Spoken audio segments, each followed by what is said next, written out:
और राजा ना करे तो राजा, मैं जितनी मोहब्बत करता हूँ उतनी नफरत भी कर सकता हूँ। मोहब्बत और नफरत, विनाय सेठ, जिनके अपने घर शीशे के हों वो दूसरों पर पत्थर नहीं फेंका करते।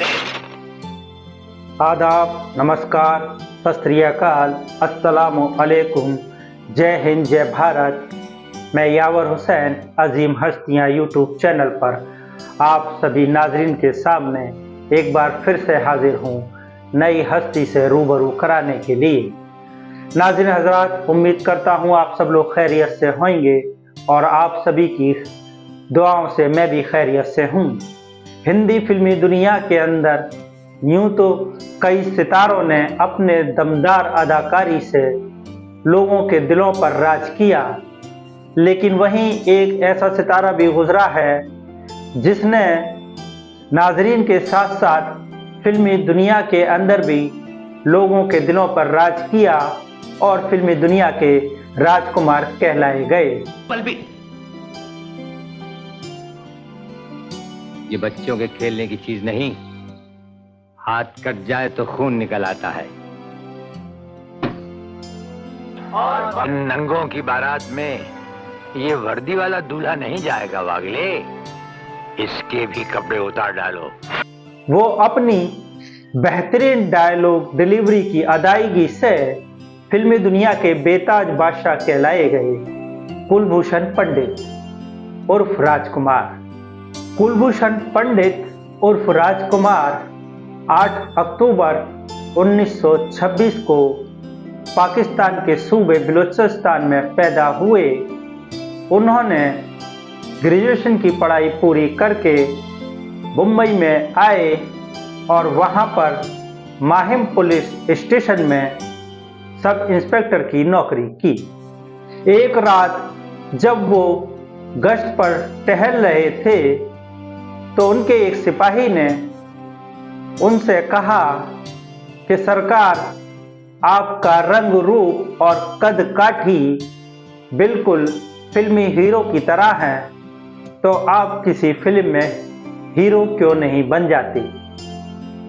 ये बात राजकुमार साहब को पसंद आ गई। जिस थाने में राजकुमार साहब काम किया करते थे उसमें फिल्मी दुनिया के लोगों का आना जाना लगा रहता था। एक बार फिल्म साज बलदेव दुबे माहिम पुलिस स्टेशन किसी ज़रूरी काम से गए तो वहाँ उनकी गुफ्तगू राजकुमार से हुई, जिससे वो इतने मुतासिर हुए कि उन्होंने अपनी फिल्म शाही बाजार के लिए राजकुमार को हीरो का किरदार अदा करने की पेशकश की। राजकुमार साहब पहले ही अपने सिपाही की वजह से मन बना चुके थे और उन्होंने फौरन अपनी इस नौकरी से इस्तीफा दे दिया और उनकी पेशकश कबूल की।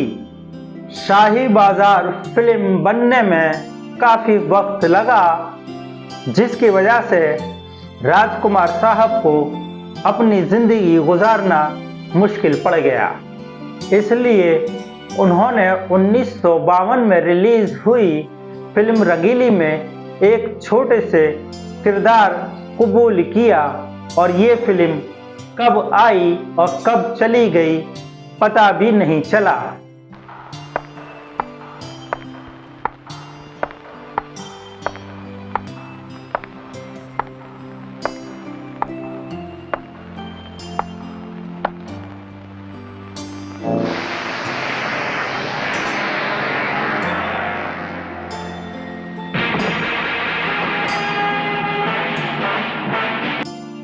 फिर शाही बाजार रिलीज हुई और वो फिल्म भी नाकामयाब रही।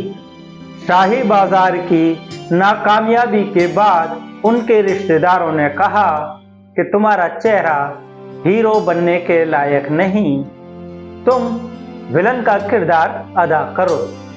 साल 1952 से 1957 तक राजकुमार फिल्मी दुनिया में कायम होने के लिए जद्दोजहद करते रहे।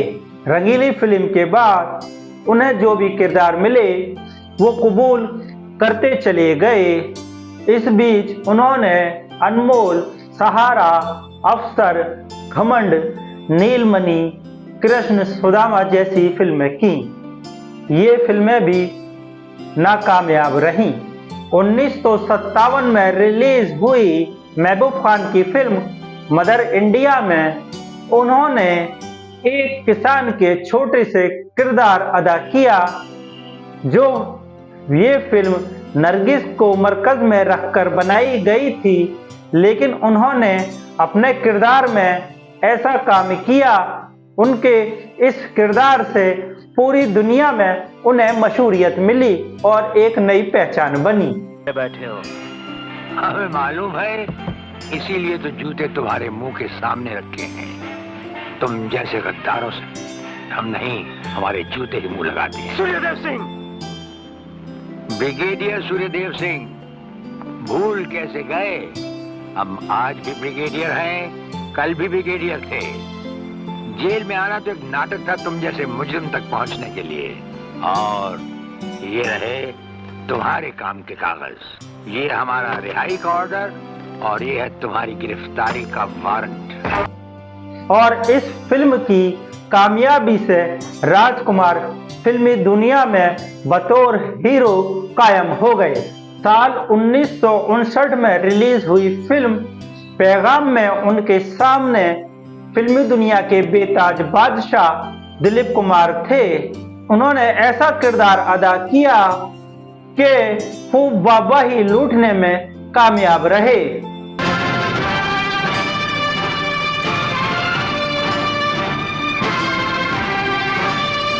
तुमने हमारा नाम जरूर सुना होगा, परशुराम। हमारे बारे में मशहूर है कि हम लोगों की शादियां भी कराते हैं और श्राद्ध भी। शादी और श्राद्ध, ये दोनों काम करने की पुरोहित मजदूरी लेता है। अगर तुम भी ये दोनों काम करते हो तो मजदूरी ही तुम्हारा पेशा रहा।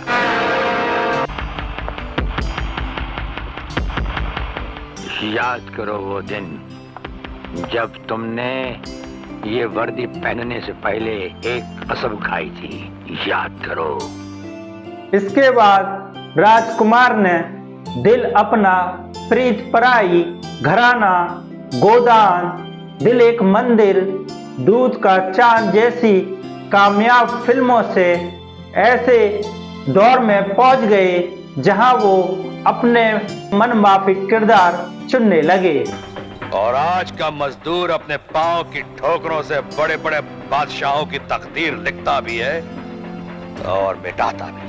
हम उन बादशाहों में से हैं जिन पर किसी भी दौर का असर नहीं होता, क्योंकि हमारी सल्तनत की सरहद इंसानियत की दहलीज से शुरू होकर रहम और ईमानदारी के इलाके से गुजरती हुई दिल के दरवाजे पर खत्म होती है। हमारी पृथ्वी में अमन और चैन की फसलें मुस्कुराती हैं, जो हम मजदूरों में बांट देते हैं। 1965 में रिलीज हुई फिल्म काजल काफी कामयाब रही, जिससे उन्होंने अपनी एक नई पहचान बना ली। 1965 में B.R. चोपड़ा की फिल्म वक्त में उन्होंने ऐसा किरदार अदा किया कि नाजरीनों का ध्यान अपनी तरफ खींचने में कामयाब रहे। फिल्म वक्त में राजकुमार का बोला गया एक डायलॉग, चिनाई सेठ जिनके घर शीशे के होते हैं वो दूसरों पर पत्थर नहीं फेंका करते। चिनाई सेठ जिनके अपने घर शीशे के हों वो दूसरों पर पत्थर नहीं फेंका करते। काफी मशहूरियत मिली और चिनाई सेठ छुरी बच्चों के खेलने की चीज नहीं, हाथ में लग जाए तो खून निकल आता है। पागल मत बनो बलबी। ये बच्चों के खेलने की चीज नहीं, हाथ कट जाए तो खून निकल आता है। नंगों की बारात में ये वर्दी वाला दूल्हा नहीं जाएगा वागले, इसके भी कपड़े उतार डालो। जैसे डायलॉगों से उन्होंने खूब धूम मचाई और खूब वाहवाही लूटी। ऐसी डायलॉग डिलीवरी की वजह से वो ऐसी मजबूत स्थिति में पहुंच गए। फिल्म वक्त की कामयाबी से राजकुमार शोहरत की बुलंदियों पर जा पहुंचे। जब इस तरह कामयाबी मिल जाती है तो हर कोई एक ना एक इमेज में बन जाता है, लेकिन राजकुमार साहब एक ही इमेज में नहीं बंधे और उसके बाद उन्होंने मेरे महबूब, नीलकमल, हमराज जैसी रूमानी फिल्मों में अदाकारी की, जो इनके किरदार से मेल नहीं खाती थीं, लेकिन राजकुमार ने इन किरदारों से भी सभी का दिल जीत लिया।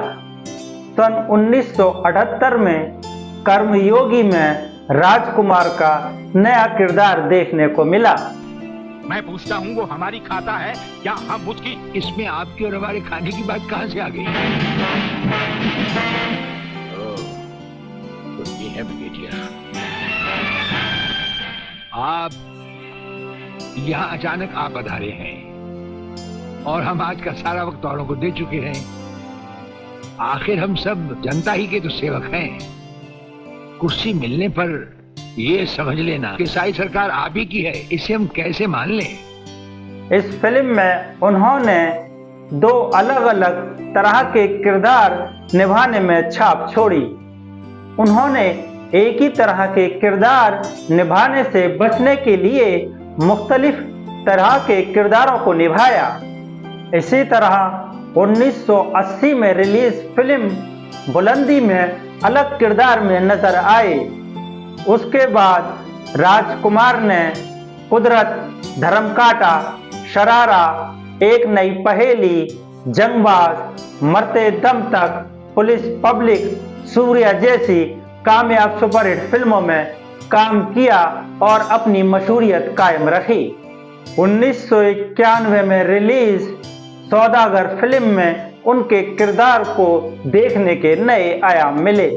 सुभाष घई की इस फिल्म में राजकुमार 1959 में रिलीज पैगाम के बाद दिलीप कुमार के सामने दूसरी बार थे और अदाकारी की दुनिया में राजकुमार ने 90 के दौर में काम करना कम कर दिया। इस दौर में तिरंगा, पुलिस और मुजरिम, इंसानियत के देवता जैसी फिल्में रिलीज हुई। अकेले रहने वाले राजकुमार ने शायद ये महसूस कर लिया कि मौत काफी करीब है। उन्होंने अपने बेटे पुरु राजकुमार को अपने पास बुलाया और कहा, देखो, इंसान की जिंदगी अपना निजी मामला होता है, तो मेरी मौत के वक्त सिर्फ मेरे दोस्त चेतन आनंद को बुलाना और मेरे इंतकाल के आखिरी रस्मात के बाद ही फिल्मी दुनिया में मेरी मौत की खबर करना। और वो 3 जुलाई 1996 को मुंबई शहर में इस दुनिया से रुखसत हो गए। राजकुमार साहब फिल्मी दुनिया में अपनी डायलॉग डिलीवरी से पहचाने जाते थे। तो नाज़रीन हजरात, आप देख रहे थे राजकुमार से जुड़ा प्रोग्राम।